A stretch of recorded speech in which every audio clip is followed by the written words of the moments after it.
मित्रांनो, स्वागत आहे तुमचं शाळेतील गोष्टी या चॅनेलवर। एका गावात एक लाकूड तोड्या राहत होता।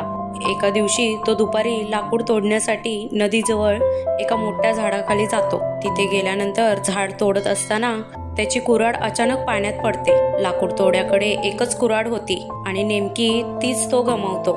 त्याच्याजवळ दुसरी कुऱ्हाड विकत घेण्यासाठी पुरेसे पैसे नसतात। तो नदीजवळ बसतो आणि रडू लागतो।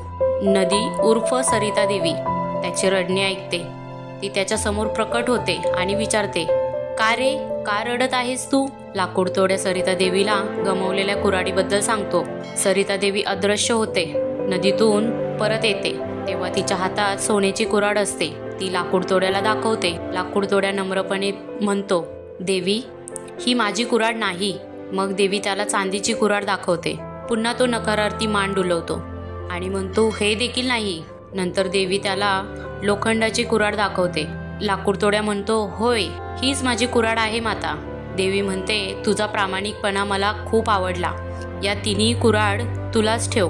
प्रामाणिकपणाचे कुऱ्हाड्याला खूप चांगलं बक्षीस मिळते। तात्पर्य हेच की नेहमी खरे बोलावे। अशाच नवीन छान गोष्टी पाहण्यासाठी चॅनेलला शेअर, सबस्क्राईब आणि लाईक नक्की करा।